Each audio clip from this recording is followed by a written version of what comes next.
చేసేటువంటి పరిస్థితి వస్తుంది. అందుకనే జగన్మోహన్ రెడ్డి గారు ఇందాక చాలా స్పష్టంగా చెప్పారు. ఇప్పటికి సంవత్సరం దాటిపోయింది, ఇంకా 3.5 సంవత్సరాలు అయితే ఎలక్షన్ డే. ఈ 3.5 సంవత్సరాల్లో కుప్ప కూలటం ఖాయం. ఈ కూటమి ప్రభుత్వం అనేది చాలా స్పష్టంగా అర్థమవుతుంది. ప్రజల్లోకి వెళ్తే అర్థమవుతుంది. చంద్రబాబు నాయుడు గారి బాడీ లాంగ్వేజ్ చూస్తే అర్థమవుతుంది. పవన్ కళ్యాణ్ గారి బాడీ లాంగ్వేజ్ చూస్తే అర్థమవుతుంది. పవన్ కళ్యాణ్ గారు అర్ధంతరంగా మా అమ్మకు బాగోలేదని ఆయన కేబినెట్ మీటింగ్ నుంచి వెళ్లిపోతున్నటువంటి సంఘటనలు ఏంటో మనం చూస్తున్నాం. 45,000 ఎకరాలు రాజధానిలో తీసుకోవాలంటే పవన్ కళ్యాణ్ గారు అడ్డం వస్తున్నాడు అనేటువంటి భావన తెలుగుదేశం వాళ్ళే చెప్తున్నారు.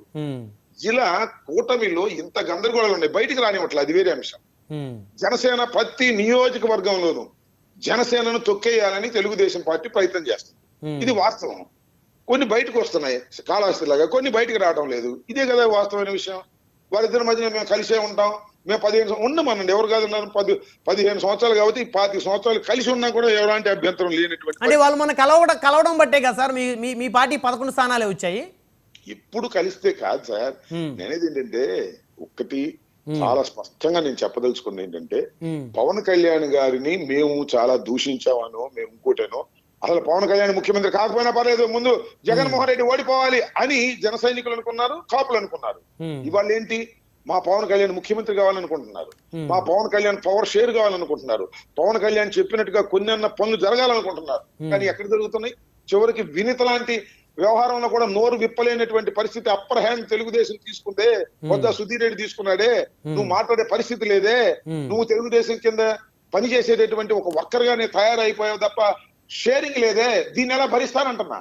అది భరించాలనేది నా అభిప్రాయం. సో కాబట్టి రేపు డిస్టర్బెన్సెస్ వస్తాయి. సో రేపు డిస్టర్బెన్సెస్ వస్తాయి కాబట్టి మీకు హోప్ ఉంది మళ్ళీ వాళ్ళు కలిసి ఉన్నా. అసలు పొరపాటు అండి. డిస్టర్బెన్స్ వచ్చినా రాకపోయినా ప్రభుత్వ వ్యతిరేకత పెరిగిన తర్వాత పవన్ కళ్యాణ్ గారు చంద్రబాబు నాయుడు గారు కలిసి ఉంటేనే మాకు ఈజీ. పవన్ కళ్యాణ్ గారు చంద్రబాబు నాయుడు గారు కలవకుండా బయటకు వచ్చారనుకోండి, ఒకళ్ళు యాంటీ ఎస్టాబ్లిష్మెంట్ ఓటు చీలిపోద్ది. పవన్ కళ్యాణ్ జనసేన, పవన్ కళ్యాణ్ చంద్రబాబు నాయుడు గారు మోడీ గారు కలిసే ఉన్నారనుకోండి, యాంటీ ఎస్టాబ్లిష్ మొత్తం మాకే కౌంట్ అవుతుంది. కలిసి ఉంటేనే మాకు సుఖం, విడిపోతేనే వాళ్ళకి ఇంకా లాభం కాస్త వస్తుంది. కాబట్టి అందరూ అనుకుంటున్నారు మేము వాళ్ళు విడిపోవాలని మేము కోరుకోవడంలా. ఈసారి వాళ్ళు విడిపోకుండా ఉంటేనే యాంటీ ఎస్టాబ్లిష్ ప్రభుత్వ వ్యతిరేక ఓటు చీలకోకుండా 100% జగన్మోహన్ రెడ్డి గారికి పడుతుంది. సో ఇప్పుడు పోలీసులు డిఐజీ గారి డీజీపీ ఆధ్వర్యంలో అవినీతి దందా నడుస్తున్నారు. అంటే అవినీతి దందా అంటే ఏమైనా బయట పెట్టారా వైఎస్ఆర్సీపీ వాళ్ళు? నేను ఒక మాట చెప్తాను, అతను ఒక బాస్ లాగా తయారయ్యాడు. అన్ని చోట్ల కూడా పోలీస్ యాక్షన్ సరిగా లేదు, మా మీద కేసులు పెట్టడం. డీజీపీ గారు హరీష్ కుమార్ గుప్తా గారికి 2 సంవత్సరాలు అదనంగా ఇచ్చారు. చాలా మంది జూనియర్స్ కాదు, చాలా మంది సీనియర్స్ కాదు అతను ఇవ్వటం వల్ల అతను మీరేం చెప్తే అది చేస్తాననే పద్ధతి